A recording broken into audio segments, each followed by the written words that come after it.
Hi and welcome to the business of marketing once again.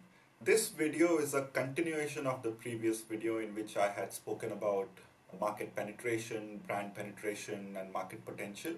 I had explained those concepts in the previous video. In this video, I'm going to take it a little further and I'm going to talk from the real world perspective as to if you are a businessman or if you are a marketer and you want to go about estimating the penetration for your own brand or business, then how should you go about with it? So that's the focus of today's video. But let me introduce myself first. My name is Rahul and I run the business of marketing. I have over 15 years of experience in the marketing industry and I try and share all my knowledge and try and make it as simple as I can through this channel. This channel is for anyone who's a marketing enthusiast. You could be a student who's trying to study more about marketing, or you could be a professional who occasionally wants to know in detail a little more about different aspects of marketing. So this channel is meant for all of you. And the one important thing which I want to say upfront is that if you like the video, please subscribe to my channel. I will be sharing a lot more content on marketing in future. Would be really good if you like the videos and would be excellent if you can tell me in the comment section what are the things that you're liking and what else you would like to see in my videos. So let's dive straight into today's topic, which is about how do you go about estimating penetration. Now, there can be two ways. One is a rather haphazard or a guesswork, which is calculated of sorts. And the other one is a panel data approach where you are buying market research, which is extremely expensive, but it is completely reliable and done in a scientific way. So I'm going to talk about both the approaches. The first one being self-estimation approach and the second one being a panel data approach. So let's try and understand the different aspects of penetration with the help of an example. Imagine yourself to be someone who is in the business of making and selling gaming keyboards, and you want to understand what's the size of the market, how many potential customers there could be, what is the total penetration of the market for the gaming keyboard category, and how many gaming keyboard customers do you currently have. So how do you go about calculating and how do you go about estimating this kind of data when you don't have access to panel data? So if you are trying to estimate the size of the market, it is important to look at it first from the geographic perspective. If you are a gaming keyboard seller and you sell only in Singapore, then Singapore is the market. And therefore, the size of the Singapore market is the market size that you are going to start working with. How do you go and get this market size? Well, you can look at census data or you can look at other government survey data which is published, which gives you an estimate of what the population is. If you are dealing with a part of this market, then you can try and see how do you get the data for that part of the market and how many people or how many households exist in that part of the market. So for the purpose of this example, the size of the Singapore market, which is 5 million, is the market size that you can work with.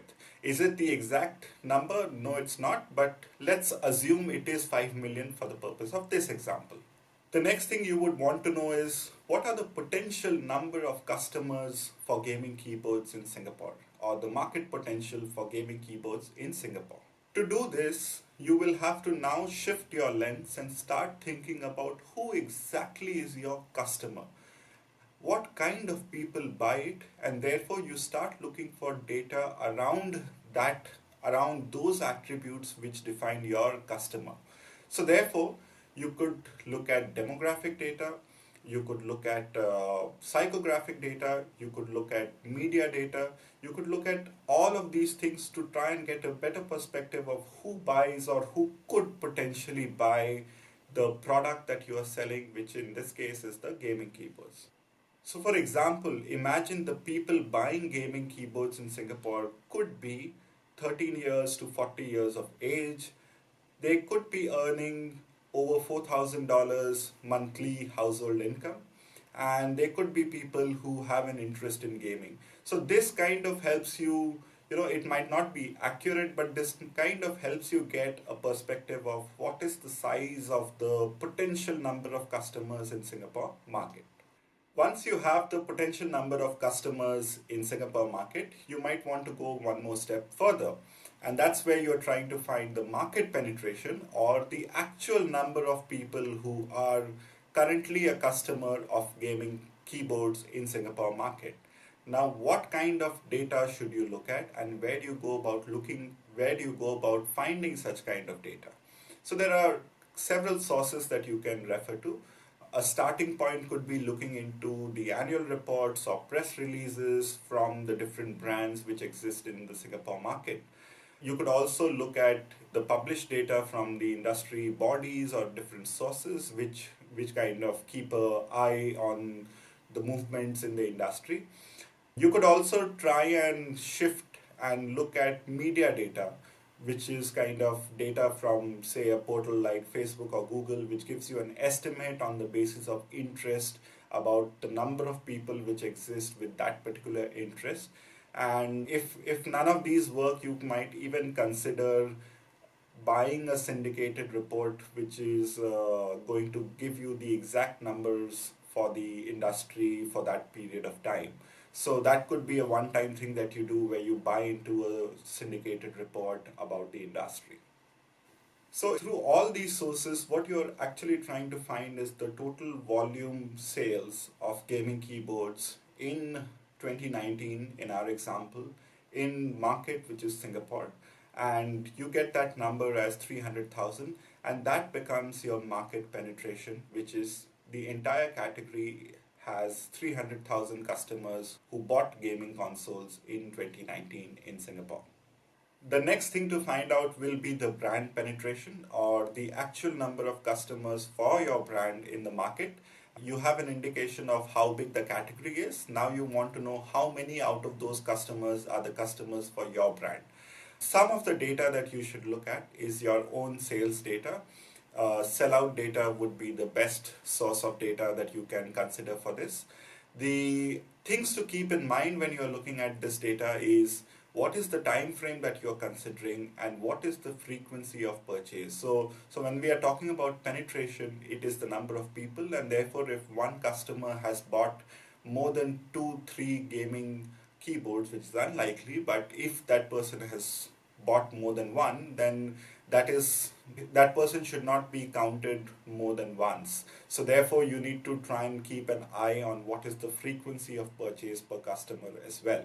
So out of all of this, once you have the total volume sales of gaming keyboards for your brand in 2019 in Singapore, you have your brand penetration, and that is what you have managed to estimate using different kinds of data points. Now, is it accurate? All of these are approximations, but they are based on a scientific process, and therefore even though they might not be exact, but they do give you a fair bit of understanding about the lay of the land so that you can base certain decisions on this kind of data and move ahead and plan your strategy based on it. Now let me talk through the second approach, which is using panel data. Sometimes some people or agencies, they call it shopper panel data. Some agencies, they call it consumer panel data.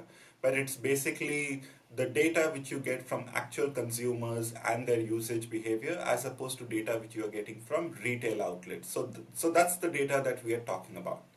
So without going into too much detail, there are typically two ways in which the data is collected. The more traditional approach to collecting data was to actually scan every single item. So what would happen is the consumers, they would be given a device using which they would scan every single product that they have purchased, and then they would try and enter the price of that product either on the basis of memory or on the basis of looking at the receipt.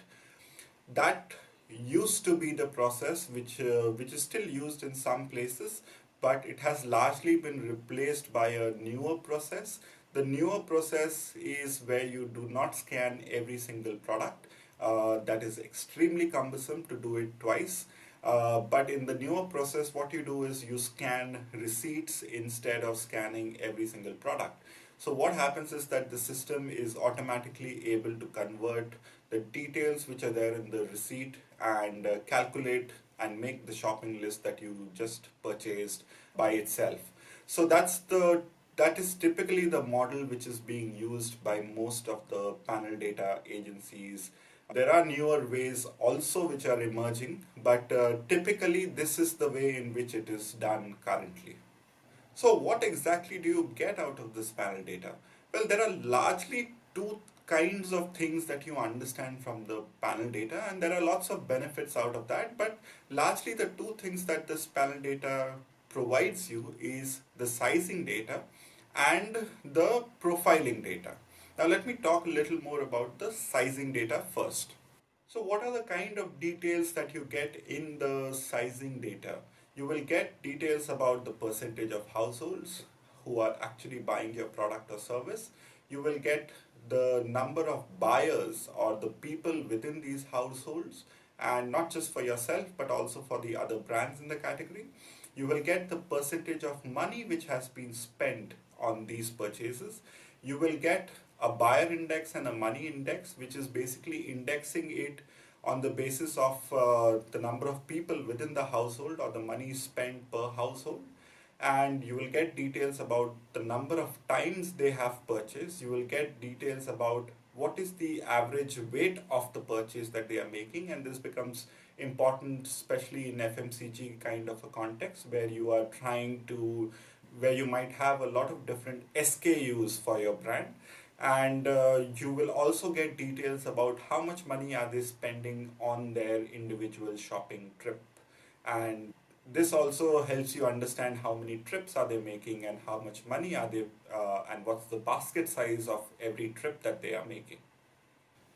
And when it comes to profiling data, you get a lot of interesting data. So you get data about demographics such as what's the SEC, what's the age, gender, household size, location, income, etc. You get details about community affiliation. Example, if like someone is linked to a religious, if someone has a religious affiliation. You get details about pet ownership, eating habits, whether they cook at home or dine outside or order in. You get attitudinal data as to what is their perspective on the economy or the health or technology. You get data about the retailers that they are buying from. You get data about any medical or dietary considerations that they might have.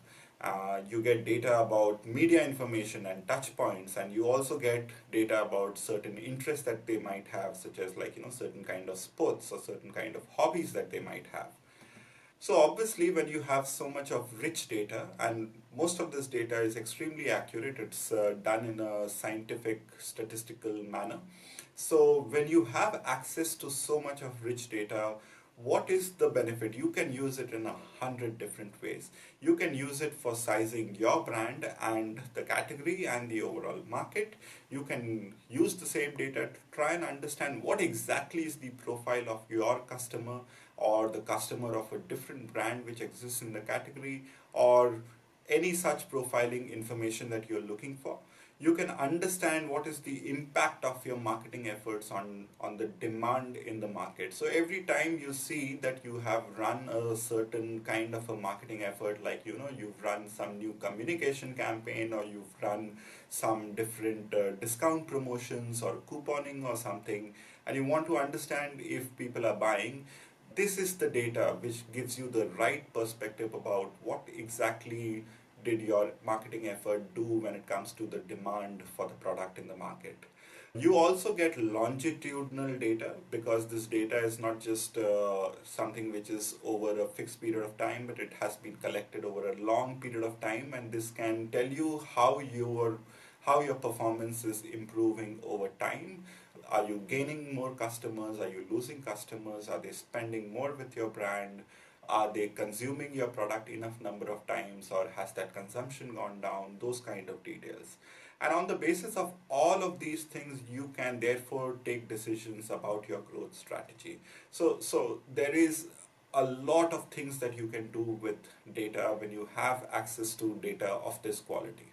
And that brings me to the end of today's video. We tried to understand how do you go about estimating market penetration when you don't have access to panel data, and when you have panel data, then what are the things that you get from that panel data, and what is the benefit of having that kind of data with you at any point in time.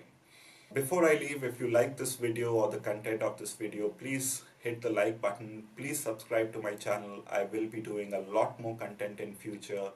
At the same time, if you are a person who is in the field of marketing or in any kind of business and you need any kind of assistance from me, feel free to reach out. My details are provided in the description below.